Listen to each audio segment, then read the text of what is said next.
Всем привет! С вами Денчик, оказавшийся в рядах первых покупателей нового магазина Лего в Белгороде. Не без помощи приятеля, занявшего место в очереди. Не сказать, чтобы у меня были грандиозные планы на покупки, но увидев свежие наборы за день до релиза, я не смог уйти с пустыми руками. Так что перед нами набор 31168, название которого можно перевести как «Конский средневековый замок». Сразу скажу, что у меня не было сформировавшихся ожиданий по этому набору. Первые впечатления от взгляда на коробку приятные, но без вау-эффекта, прямо скажем. Вроде и коробка цветастая и приятная, но основная композиция выглядит как-то блекло. Возможно, за первую половину года меня развратили всякие там большие замки, обзоры которых выходили на канале. Решил, что это фигня, ибо возрастная категория набора обозначена как 9+.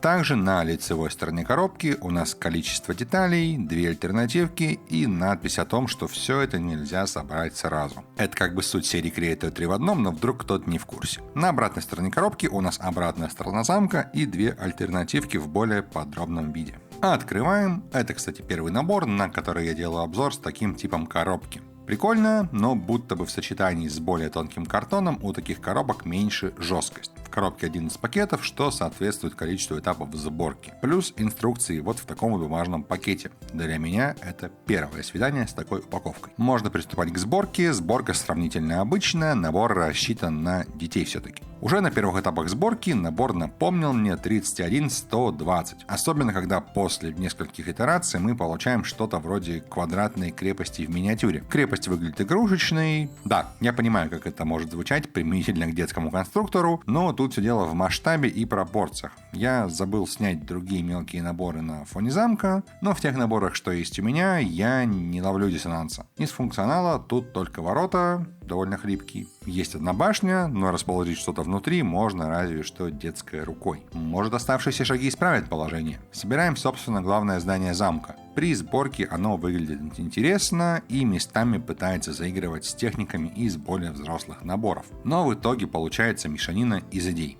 В обзоре Большого замка я прибегал к метафоре кукольного домика. И вот тут у нас кукольный домик, в котором буквально навалили. И нет, это не метафора, это оригинальный дизайн. По основной постройке тут у нас тронный зал со столом, на котором все довольно исторично. Мясо есть только у верхушки, челядь жует траву. В целом оформлено неплохо, но чего-то не хватает. Мне понравилась люстра и понравился очаг. В целом это было лучшее помещение, следом за ним идет конюшня. От господского зала она отделена только очагом, что в целом нормально для нищего феодала. Тут можно подковать лошадь и угостить ее морковочкой. А еще есть тайный лаз-замок. Ну, вернее, под коня. Выше у нас башня с пищей комнатой и постом на крыше, а также спальня, в которой из удобств только кровать, камин и окно. Над спальней есть фортификация, но это скорее декорация. Снаружи все выглядит приятно, но будто бы тоже есть какие-то проблемы с масштабом и свободным пространством. В целом, идея мне нравится. Отдельные элементы выглядят приятно.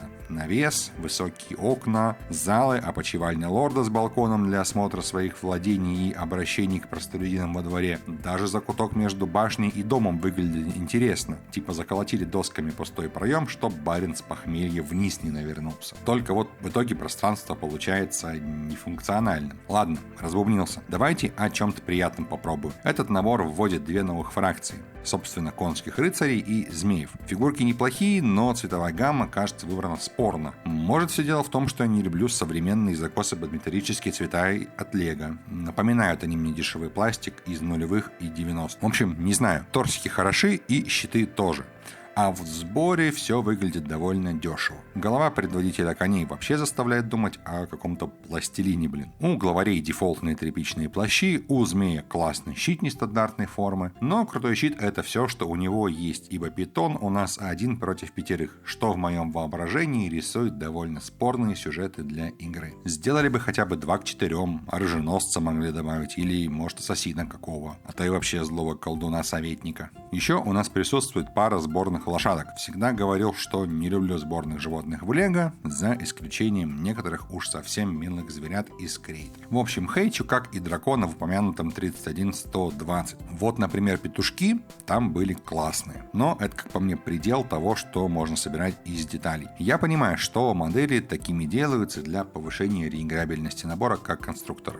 Но мне не заходит. Ну и еще в наборе есть неприкаянный сундук с барахлом, а незакрепленные предметы я тоже не люблю как-то. Как я уже говорил, хочется сравнивать набор с 31120. Там примерно такое же число деталей и та же самая серия Creator 3 в одном. Ну и тематика пересекается. Правда, 31120 я считаю приемлемым середнячком своего времени, при том, что я купил там его всего за 4500 рублей, по-моему. Да, там хватало тоже упрощений и слабо проработанных мест, но он был первым набором на замковую тематику за очень долгое время, так что ему можно было довольно многое простить. Да и там было больше интересных функций, например, тоже водяное колесо чего стоит. И да, я от него тоже был не в восторге, но если там это было постепенное сползание от ничего так до в принципе пойдет, то тут набор проделал довольно быстро путь от интересно, да, я не могу понять, а что не так, где меня обдурили. Короче, набор точно не стоит своих 120 евро, как по мне. Как минимум ждите акций с ценой не менее половины от официальной. На Бриклинке и маркетплейсах в РФ уже есть наборы дешевле на треть от того, что было у официалов в день релиза. Со скидкой, возможно, будет поводом потупить пару сонных вечеров за сборкой, а потом пустить его на фарш для замковых самоделок. В целом могу сказать, что не испытывал такого сожаления о покупке со времен Loop Coaster.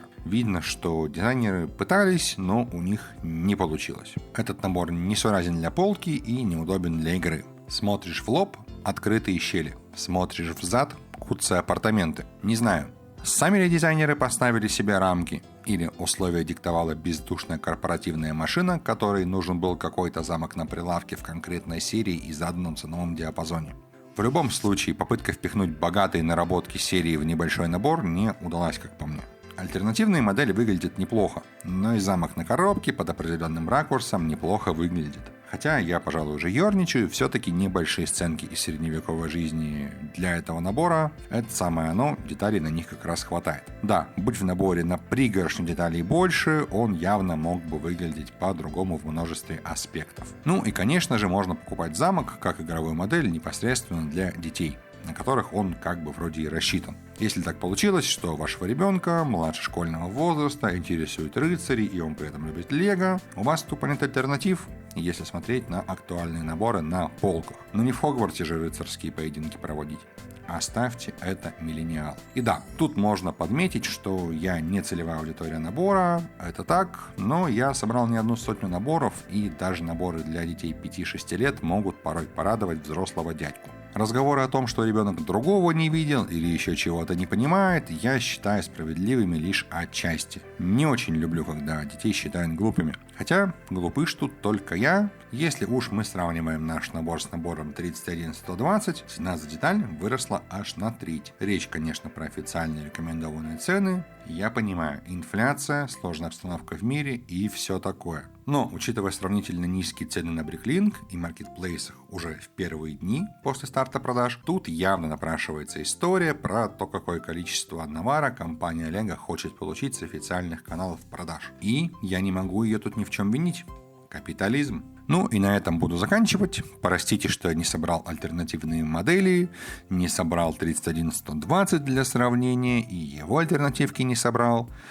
И я ведь даже разобрал набор, готовясь собрать вторую и третью модели, но в итоге только лишил себя возможности на монтаже что-то доснять, ибо понял, что я не хочу тратить еще несколько часов ради нескольких футажей в ролик. Дополнительные модельки, скорее всего, неплохие, но набор, как вы поняли, интереса у меня вызывает мало. И так уже вторую неделю не могу сесть доделать ролик так недолго и забросить его насовсем. А сделать это меня очень тянет, так как есть несколько более интересных видео, которыми хочется заняться. Надеюсь, в августе успею сделать что-то еще полноценное. Увидимся.